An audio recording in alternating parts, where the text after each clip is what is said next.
Hello everyone, welcome back to pharmacy India plus. सबसे पहले drug जो है इनटेक करते हैं हम। ड्रग इनटेक करने के बाद वो हमारी सिस्टमिक सर्कुलेशन में आता है। बीएफ जो है वो पुअर है, ठीक है, बीएफ पुअर है, लेकिन वो स्टिल एमएस की डिग्री करने चला गया। एमएस मतलब मसल्स और skin. Hello everyone, welcome back to pharmacy India plus. जैसे कि आप सभी जानते हो कि हम बायोफार्मास्यूटिक्स के डिस्ट्रीब्यूशन टॉपिक के बारे में बात कर रहे हैं। लास्ट लेक्चर में हमने डिस्ट्रीब्यूशन होता क्या है इसके बारे में पढ़ा, what do you mean by distribution. Next उसके बाद हमने पढ़ा कि कौन कौन से फैक्टर्स जो है वो डिस्ट्रीब्यूशन को अफेक्ट कर रहे हैं, स्टेप्स कौन कौन से हैं डिस्ट्रीब्यूशन में, और हमने पढ़ा फिजियोलॉजिकल बैरियर। और फिजियोलॉजिकल बैरियर्स में हमने 6 टाइप के फिजियोलॉजिकल बैरियर्स पढ़े, जिसमें से कुछ बैरियर्स में आपको नाम बता देती हूँ, जैसे कि कैपिलरी एंडोथेलियल बैरियर हो गया, सेल मेम्ब्रेन बैरियर हो गया हमारा। तीसरा अगर हम बात करेंगे तो blood brain barrier, blood CSF barrier हो गया, ब्लड प्लासेंटल बैरियर हो गया, या ब्लड टेस्टिस बैरियर हो गया। इन सारे बैरियर्स के बारे में हमने पढ़ा था, ठीक है। हमने डिस्ट्रीब्यूशन के बारे में पढ़ा था कि डिस्ट्रीब्यूशन होता क्या है। डिस्ट्रीब्यूशन बच्चों आप सभी को पता है कि ब्लड सबसे पहले ड्रग जो है इनटेक करते हैं हम। ड्रग इनटेक करने के बाद वो हमारी सिस्टमिक सर्कुलेशन में आता है। इस प्रोसेस को हम एब्जॉर्प्शन कहते हैं। जब वो सिस्टमिक सर्कुलेशन या ब्लड वेसल में आ जाता है तो वो हमारे अलग अलग टिश्यूज में, अलग अलग ऑर्गन्स में जाकर डिस्ट्रीब्यूट होता है। तो इसको हम कहते हैं कि ये हमारा डिस्ट्रीब्यूशन हो रहा है ड्रग का, राइट। डिस्ट्रीब्यूशन अलग अलग फैक्टर्स पे डिपेंड कर रहा था। हमने सबसे पहले पढ़ा कि टिश्यू की परमिएबिलिटी जो है एक फैक्टर हो सकती है। टिश्यू की परमिएबिलिटी में हमारा फिजियोलॉजिकल फैक्टर आता है, फिजियोकेमिकल फैक्टर आता है, और दूसरा आता है हमारा फिजियोलॉजिकल बैरियर, ठीक है। इतना तक तो हम पढ़ चुके थे। जिन बच्चों को भी पिछले लेक्चर में डाउट आ रहा है कि मैम आप क्या बोले जा रहे हो, तो बच्चे आप पिछला लेक्चर एक बार अटेंड करके फिर बात करना, फिर इस वाले लेक्चर में आना, क्योंकि ये एक कॉन्टिन्यूएशन पार्ट है, ठीक है। अच्छा, अब हम देखते हैं कि इस लेक्चर में हम क्या पढ़ेंगे। हमने फैक्टर्स अफेक्टिंग में दूसरा फैक्टर आएगा ऑर्गन का perfusion, organ tissue perfusion rate, और बाकी और कौन कौन से फैक्टर्स हैं वो एक बार पढ़ेंगे। उसके बाद हम पढ़ेंगे कि अगर हम मान लो हमें अपनी बॉडी का पता करना है कि हमारी बॉडी में सीएसएफ कितना है, आईसीएफ कितना है, आईसीएफ इंट्रासेल्युलर फ्लूइड कितना है, एक्स्ट्रा सेल्युलर ईसीएफ कितना है, या फिर हमारे ब्लड में प्लाज्मा कितना है, इन सबको पता करना है तो हम क्या यूज करेंगे, किस तरीके से हम पता करेंगे, ये सारी चीजें हम आज के लेक्चर में पढ़ने वाले हैं, ठीक है। सबसे पहले शुरू करते हैं कि ऑर्गन या tissue size and perfusion rate क्या अफेक्ट करता है। आप सभी को बताया था मैंने कि डिस्ट्रीब्यूशन जो है वो 2 पैरामीटर्स पे डिपेंड करता है। एक होती है परमिएबिलिटी, दूसरी होती है परफ्यूजन।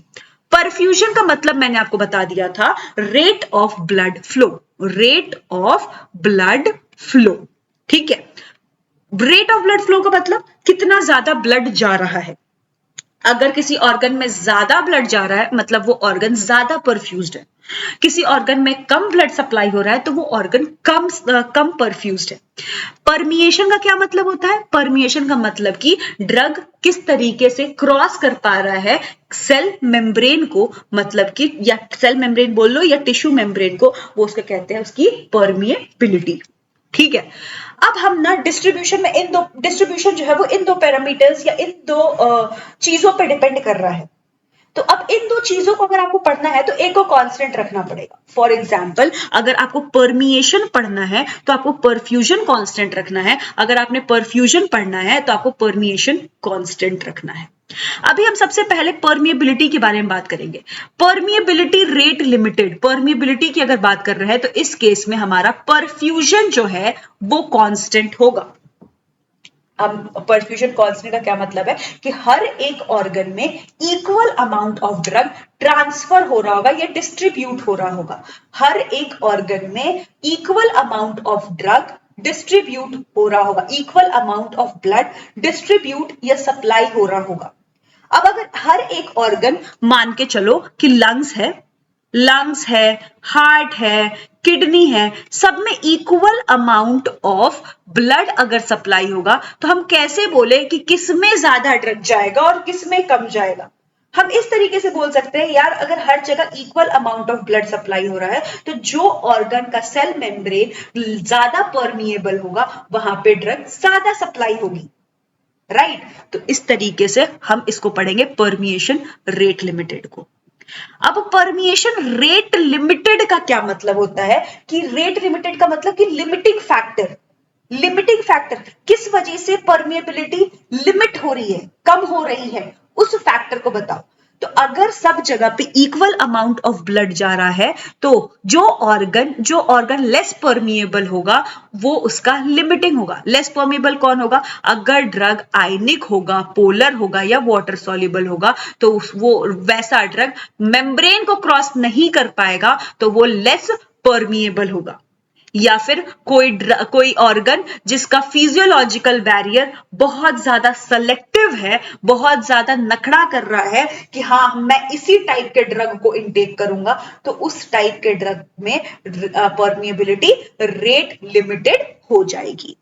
तो कौन कौन से केस हो गए जिसमें परमिएबिलिटी रेट लिमिटेड हुई? पहला हो गया कि अगर ड्रग जो है वो आयनिक है, पोलर है, हाइड्रोफिलिक है या वाटर सॉल्युबल है तो वो परमिएबिलिटी रेट लिमिटेड शो करेगा। दूसरा, अगर कोई फिजियोलॉजिकल बैरियर या सेल मेम्ब्रेन काफी ज्यादा सेलेक्टिव है तो उस केस में भी यहां पे परमिएबिलिटी रेट लिमिटेड हो जाएगी। दूसरा पढ़ते हैं परफ्यूजन रेट लिमिटेड। यहां पे परमिएबिलिटी कांस्टेंट है। क्या है? परमिएबिलिटी कांस्टेंट है। Perfusion rate limited, perfusion rate limited का मतलब कि इस टाइम पे अलग अलग ऑर्गन में अलग अलग अमाउंट ऑफ ड्रग जा रहा है। तो अब परमिएबिलिटी कांस्टेंट है तो हमारा जो यहां पर रेट लिमिटिंग फैक्टर होगा ये लिपोफिलिक होगा, और दूसरा होगा कि the membrane across which drug is supposed to diffuse is highly permeable। अगर membrane highly permeable है और drug lipophilic है तो इन दो केस में perfusion rate limited हो जाएगा। अच्छा, अगर आपको नहीं समझ आ रहा है ना तो बस ये बात याद रख लो कि दो फैक्टर्स हैं जिस पे डिस्ट्रीब्यूशन डिपेंड करता है। एक होता है हमारा परमिएशन, दूसरा होता है हमारा परफ्यूजन। परमिएशन में हमारा कौन कौन से रेट लिमिटिंग आएगा? एक होता है हमारी हाइड्रोफिलिक ड्रग जो है उसकी वजह से परमिएशन रेट लिमिटिंग होगा, या फिर फिजियोलॉजिकल बैरियर्स की वजह से होगा। दूसरा, अगर हम परफ्यूजन की बात करेंगे तो यहां पे लिपोफिलिक ड्रग होगा, और दूसरा होगा कि हमारा ड्रग जो है वो इजीली डिफ्यूज हो रहा है, बहुत आराम से डिफ्यूज हो रहा है, बहुत आराम से परमिएबल हो पा रहा है। ठीक है, आगे बढ़ते हैं। अब मैं तब से परफ्यूजन बोली जा रही हूं। परफ्यूजन का एग्जैक्ट डेफिनेशन क्या होता है एक बार देख लेते हैं। परफ्यूजन का मतलब है कि अगर मान लो कोई वॉल्यूम ऑफ टिश्यू है, मान के चलो कि हमारा ये किडनी है, किडनी बना दिया, किडनी तो फिर भी काफी अच्छा बना लिया है मैंने। ठीक है, किडनी है, किडनी का मान लो कि यहां से कट किया मैंने और यहां पे आपको शो कर रही हूं, ये कुछ ml ऑफ टिश्यू है, कुछ वॉल्यूम ऑफ टिश्यू है। तो इस वॉल्यूम ऑफ टिश्यू में पर यूनिट टाइम में कितना पर यूनिट ब्लड फ्लो हो रहा है, कितना ब्लड फ्लो हो रहा है, इसको हम कहते हैं परफ्यूजन रेट। मतलब किसी भी टिश्यू में किसी पर्टिकुलर टाइम पे कितना वॉल्यूम ऑफ ब्लड फ्लो हो रहा है, इसको हम कहते हैं परफ्यूजन रेट। सिंपल सरल भाषा, ये तो लिखने वाली हो गई, हम सिंपल सरल भाषा में समझते हैं कि किसी भी टिश्यू में कितना ब्लड सप्लाई हो रहा है किसी टाइम पे। जितना ज्यादा सप्लाई होगा उतना ज्यादा उसका परफ्यूजन रेट होगा, जितना कम सप्लाई होगा उतना कम जितना कम सप्लाई होगा उतना कम उसका परफ्यूजन रेट होगा। Greater the blood flow faster the distribution, क्योंकि जितना ज्यादा ब्लड फ्लो करेगा उतनी तेजी से ड्रग को वो डिस्ट्रीब्यूट कर पाएगा। अब हम याद करते हैं कि कौन कौन से ऑर्गन हाईली परफ्यूज्ड हैं, कौन कौन से ऑर्गन मॉडरेटली हैं और कौन कौन से ऑर्गन पुअरली परफ्यूज्ड हैं। देखो यहां पे आप सबसे पहले पुअरली परफ्यूज्ड पे आ जाओ।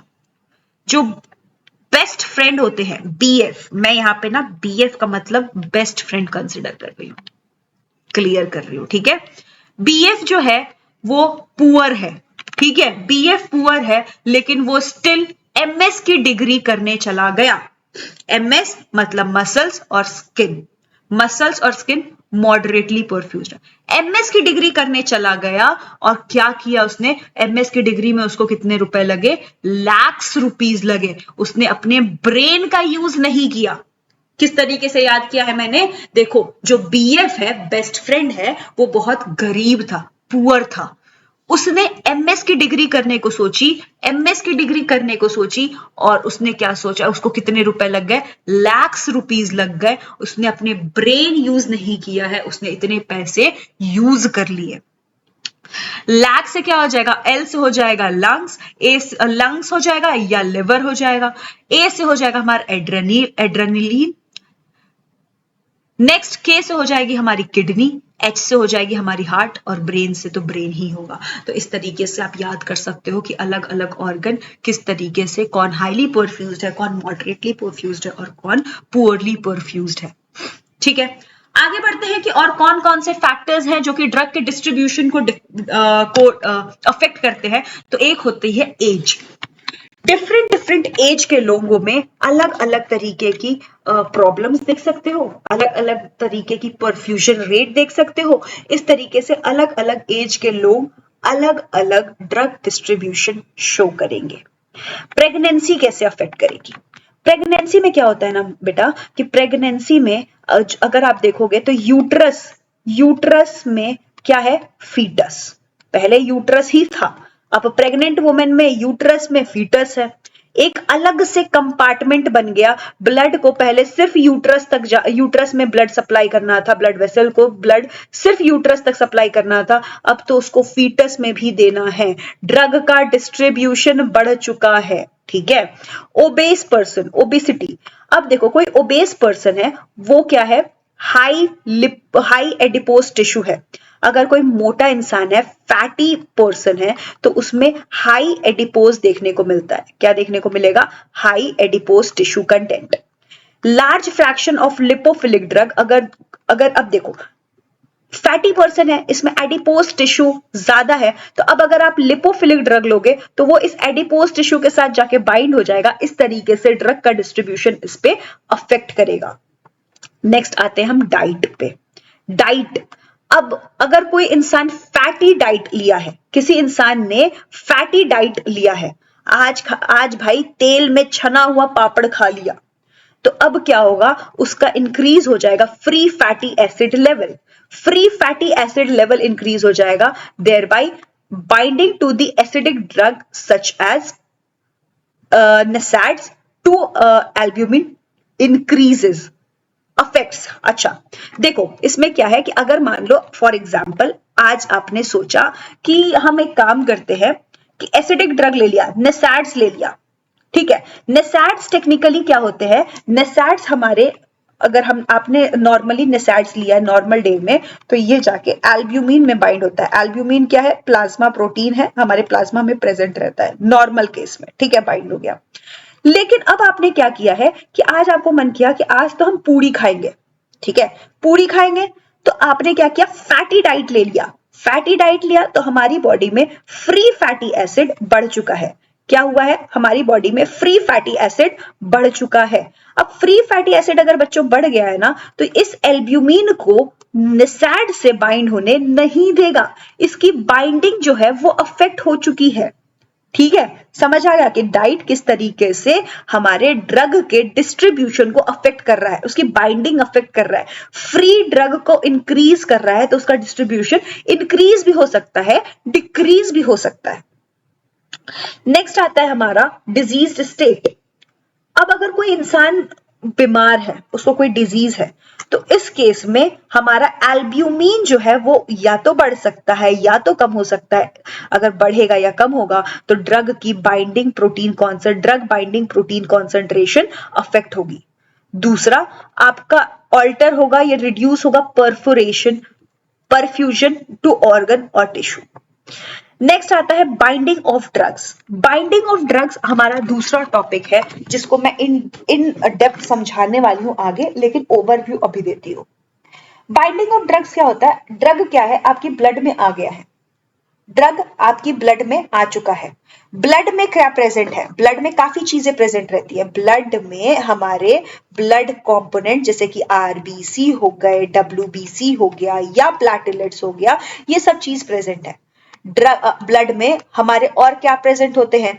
ब्लड में हमारे प्लाज्मा प्रोटीन्स प्रेजेंट होते हैं। प्लाज्मा प्रोटीन्स में हमारे एल्ब्यूमिन होते हैं, हमारे ग्लोब्यूलिन होते हैं, हमारे लिपोप्रोटीन्स होते हैं। तो ये सारी चीजें कहाँ प्रेजेंट है? हमारे ब्लड में। ब्लड में जब ड्रग आएगा तो ड्रग इन सब चीजों से बाइंड होने की कैपेसिटी रखता है। क्या करता है? ड्रग हमारे इन सारी चीजों से बाइंड होने की कैपेसिटी रखता है। ड्रग अगर प्लाज्मा से बाइंड हो रहा है ना, तो इसको हम कहते हैं प्लाज्मा प्रोटीन बाइंडिंग। ठीक है। अब ड्रग हमारे ब्लड में है, ड्रग प्लस ब्लड। ब्लड क्या है? टिश्यू में डिस्ट्रीब्यूट हो रहा है, ड्रग को डिस्ट्रीब्यूट कर रहा है। तो ड्रग जो है वो हो सकता है कि टिश्यू से जाके बाइंड हो जाए। तो दूसरी बाइंडिंग आती है, that is known as drug tissue binding. एक हो गया हमारा, पहला हो गया हमारा plasma protein binding, plasma protein binding. दूसरी हो गई हमारी टिश्यू बाइंडिंग।